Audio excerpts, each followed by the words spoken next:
Good evening, ladies and gentlemen. I'd like to call to order the Planning and Development Committee of October the 30th.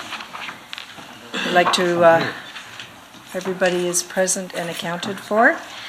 And if I could remind everyone to please put your cell phones on an inaudible mode so as not to disturb the meeting this evening. Members of committee, as indicated in the agenda, the Cycling Advisory Committee minutes and the Brampton Heritage Board minutes have been pre-circulated and they're on the desk before you. Are there any other changes to the agenda? Seeing none, would someone like to move approval? Councillor Willens, all in favor? That's carried. Are there any declarations of interest under the Municipal Conflict of Interest Act? Seeing none, there are two items in consent, 7.1 and 10.1. Councillor Bowman. Through you, Madam Chair, I would just like to pull 10.1. I have a couple of questions about it only. No problem. Councillor Willens. Could we move the Heritage Board meeting into consent? If there's no You questions. can do that. Okay. And the cycling Well, I'm minutes not as the well. councillor rep for cycling, but if you We want. can move them both into Sure, consent we'll unless move both, somebody yeah. signals that they wanted to speak to them. Okay, we'll move those both into consent. That will be 8.1, 8.2. Someone like to move consent as amended? Councillor Bowman, all in favor? That's carried. We have one statutory public meeting report. It is a report from Kevin Freeman, Development Planner, Planning and Development. Application to amend the zoning bylaw, Glenn Schnarr and Associates, top end construction at 8917 Heritage Road in Ward 6. Is anybody in attendance that wishes to see a presentation or speak on this item? Seeing none, we can adjourn that portion of the meeting for this evening. Well, you're moving along too quickly. We have no delegations, no staff presentations. 7.1 is in consent, as is 8.1, 8.2. Item 10.1, Councillor Bowman. That was quick. Thank you very much. I just had some questions. I know this is going to go to a public meeting, but in reading it, you know, there are differences with the City of Vaughan, City of Mississauga, City of Brampton, and I'm just wondering if any consideration is being given to smaller boats, for example, that are, you know, that are 14-foot boats, not the 7-meter maximum. And the only reason I ask that is because, yeah, I have one, but it's at my cottage. The only reason I'm asking that is because both the province, both the province and the feds are encouraging people to be more active. So you've got people who have a skidoo trailer, people who have like a small little fishing boat that they might keep, people who have even a small little camper trailer that they keep for the entire summer. And I know that we're considering looking at 72 hours once a month, but you know that may not cover some of these people. And I'm just wondering if we're looking at if their driveway can handle it and their cars can still park in the driveway, if we're going to be looking at anything smaller than that. And if their wife doesn't object. Yeah. And for the weekends, people using the weekend to clean it and sort. Through you, Madam Chair. So staff have looked at the other bylaws for the adjacent municipalities, as mentioned. To just reference the smaller trailers. So the smaller trailers are being looked at as well. So really up to a maximum of the 7 meters in length. So anything under 7 meters would be caught really by the same initiative that's being prepared at this point in time.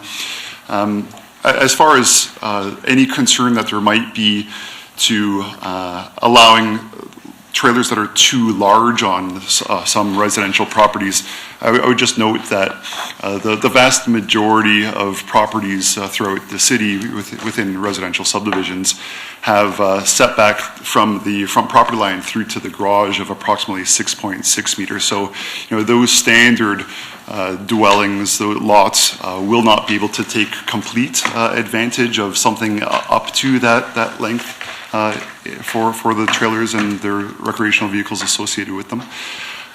As far as really allowing or considering an allowance for some of these trailers or smaller trailers in on those lots in a permanent manner, staff haven't yet looked at that closely, but thought rather that allowing these larger ones in a specific way, temporary periods would be appropriate. We can look at what other municipalities are doing in a permanent way. What we can say is that the trailers are or would be permitted on residential lots within interior side yards or rear yards where they have sufficient size to house those. So on your larger lots, if that's the intent for us to look at in those properties to accommodate those types of trailers, they are permitted already on certain types of lots. Yeah, and I agree with that, Alan, and I don't have any issue with the larger trailers. It's just a person who has a skidoo and wants to take advantage of skidooing if and when we get snow. They're not going to have anywhere to put that trailer with their skidoo for the 90 days, for example, that we might have snow. And so what I'm looking at is if there's any consideration being given, if it fits on their driveway and they can keep it there for that extent of the winter before they store them away for spring, summer, fall. I think we should be looking at that. Same thing with small little camper trailers, that the pop-ups. People aren't going to store those anywhere. They want them available so that they can just take off on a weekend and go camping somewhere. So that's what I'm wondering if we're going to be looking at.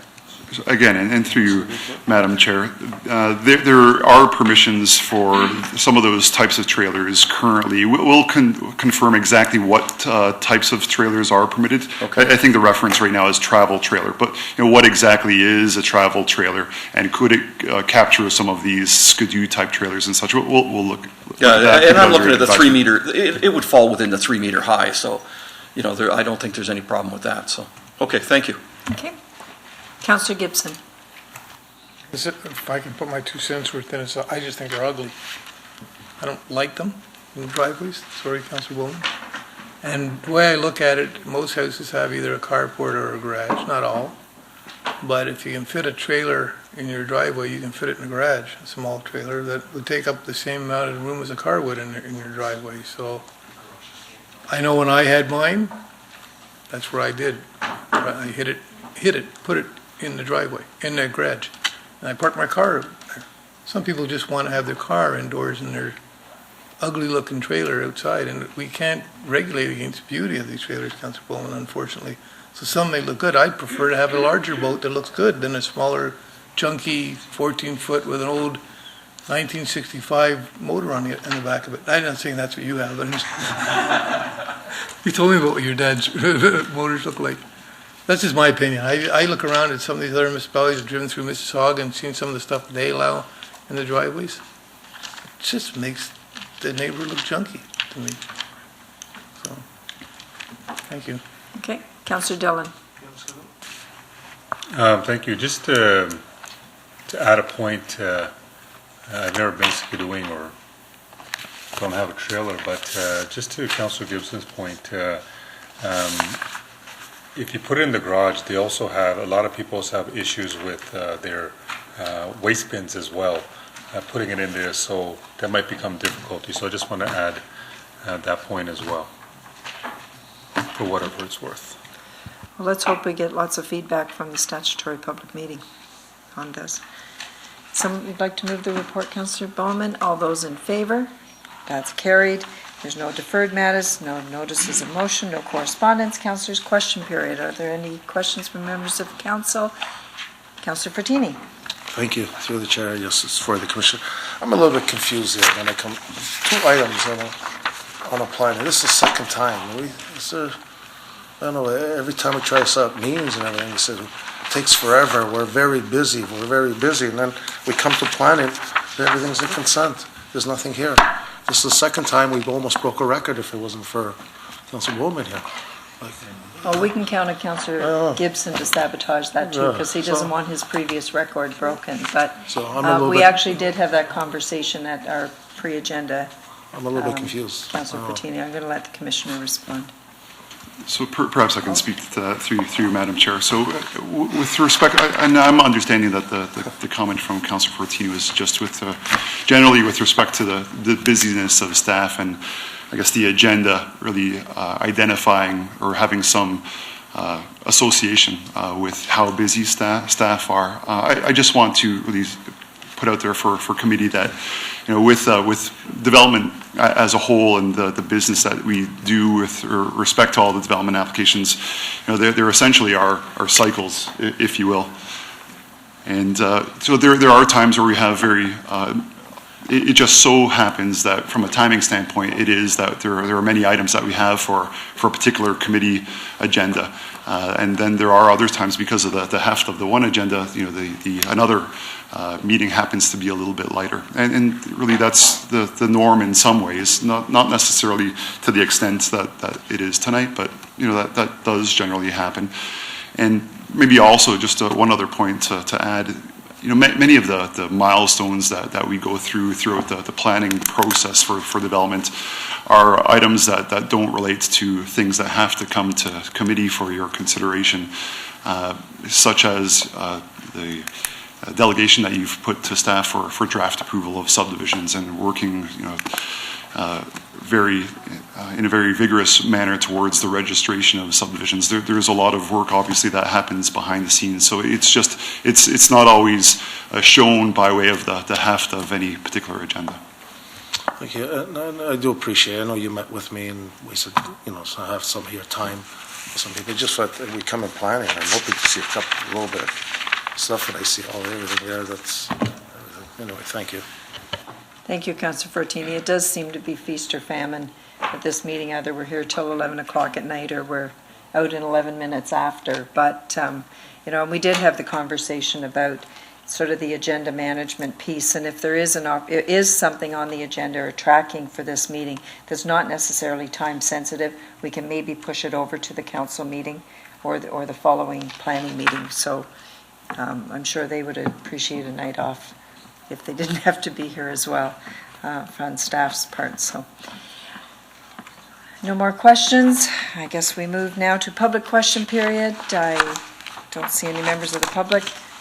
Unless you two gentlemen have a question. Do you want to come down and a burning desire to know something? Someone like to move adjournment? Councillor Paleshi? All those in favor? That's carried.